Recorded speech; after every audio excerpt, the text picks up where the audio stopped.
As Nazi Germany's grip on Europe faltered in 1944, Slovakia became the stage for one of the largest anti-Nazi resistance movements, the Slovak National Uprising. How did a small nation under Nazi control mount such a daring rebellion? The answer lies in the extraordinary courage of ordinary people who refused to accept tyranny. Picture the Carpathian Mountains in late August 1944. Slovak soldiers, civilians, and resistance fighters are secretly mobilizing, preparing for a coordinated strike against the Nazi-aligned puppet government. This uprising wasn't just a military operation, it was a bold declaration of Slovak independence and a decisive stand against fascism. The roots of this rebellion trace back to 1939, when Slovakia became a client state of Nazi Germany. Under the leadership of Josef Tiso, the Slovak state officially aligned itself with Hitler's regime, implementing anti-Jewish laws and supporting the German war effort. However, beneath this surface of collaboration, resistance was brewing. By 1943, the tide of war was turning against Germany. Slovak military officers, communist partisans, and democratic politicians began forming underground networks. They established contact with the Czechoslovak government in exile in London and Soviet forces, carefully planning their moment to strike. These diverse groups, despite their differing political ideologies, united under a common cause: liberating Slovakia from Nazi influence. The uprising's planning centered in Banská Bystrica, a historic mining town that would become the heart of the resistance. Here, military officers like John Golian meticulously coordinated with civilian leaders, creating a complex network of communication and supply lines. They faced a daunting challenge: how to time their rebellion perfectly with the advancing Soviet army's arrival. The carefully laid plans were forced into premature action on August 29, 1944. In a small room in Banská Bystrica, resistance leaders gathered around a radio receiving urgent reports of German forces crossing into Slovakia. The tension was palpable as they debated their next move. Acting too soon could doom the uprising, but waiting too long might allow the Germans to secure strategic positions. Lieutenant Colonel Golian, bearing the weight of command, issued the coded signal: begin with evacuation. Within hours, partisan units and military forces secured control of central Slovakia, establishing a free territory that would eventually encompass over 20,000 square kilometers, more than half of Slovakia's territory, with a population of 1.7 million people. The uprising embodied a profound truth that would echo through Slovak history. This wasn't just a fight for liberation, but for the very soul of the nation. This spirit of resistance inspired military officers who had been hesitating to join the cause, transforming a military operation into a broader movement for national renewal. The liberated region became a remarkable experiment in resistance governance.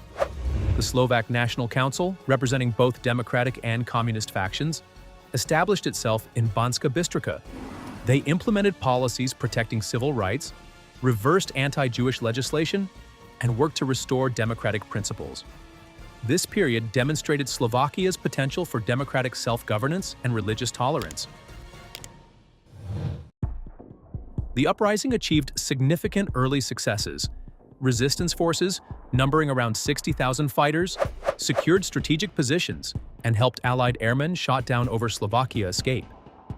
They disrupted German transport lines crucial for supplying Nazi forces fighting the Soviet advance. The rebellion's impact extended beyond military achievements. It represented Slovakia's moral stand against fascism and its aspiration for democratic freedom. The uprising's impact resonated across Europe.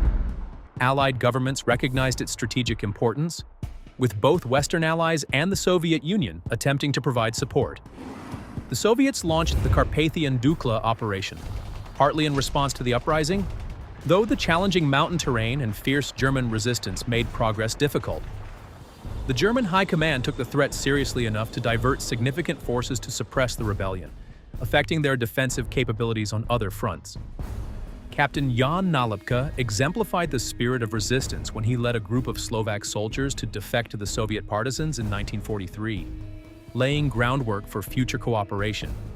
His actions exemplified the difficult choices faced by Slovak military officers, torn between formal loyalty and moral conscience. However, the uprising faced mounting challenges.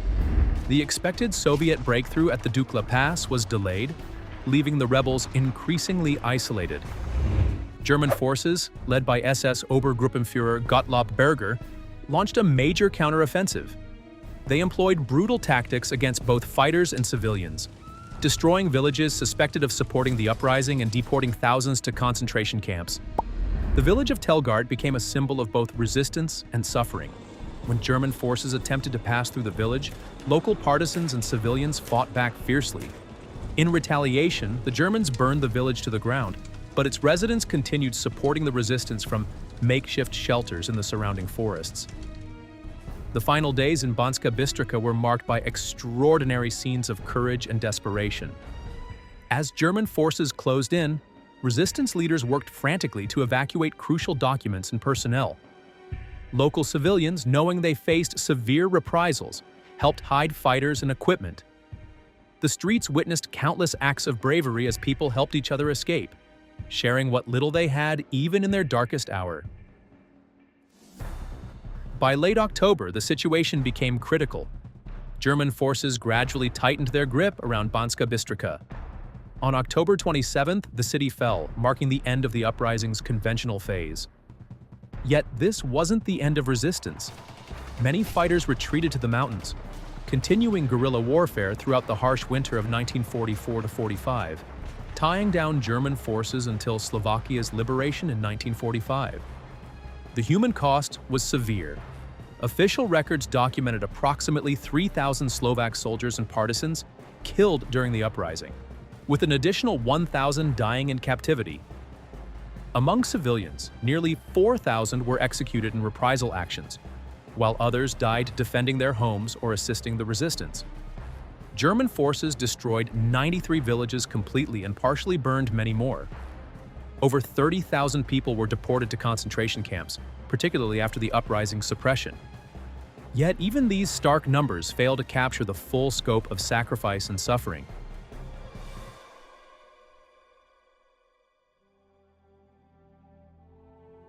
The Slovak National Uprising's significance extends beyond its military impact. It represented a diverse coalition of Slovaks, Democrats, communists, soldiers, and civilians, united against totalitarianism. The uprising showed that even in the darkest times, people could rise above ideological differences to fight for freedom and human dignity. Today, the uprising remains a powerful symbol of Slovak resistance and courage. August 29th is celebrated as Slovak National Uprising Day, honoring those who fought against overwhelming odds for their nation's freedom. Milan Rostislav Štefanek's enduring principles of belief, work, and perseverance became manifest in the uprising, showing that a small nation could stand up to tyranny through unity and determination. Consider this: in an era where authoritarianism is rising globally, what lessons can we draw from the Slovak National Uprising? The courage to resist oppression, the power of unity across political divides, and the importance of standing up for democratic values remain as relevant today as they were in 1944. As one surviving partisan later reflected, "We fought not just for ourselves, but for the generations to come. Freedom isn't inherited, it must be won anew by each generation." The Slovak National Uprising stands as a testament to this eternal truth, that in the face of overwhelming odds, the human spirit's capacity for resistance, sacrifice, and hope knows no bounds. Thank you for watching our video. We value your feedback, so please share your thoughts in the comments. If you enjoyed the content, consider supporting us through the links in the description. Don't forget to subscribe to our channel for regular updates and fresh content, and feel free to share this video with others. We appreciate your support and loyalty.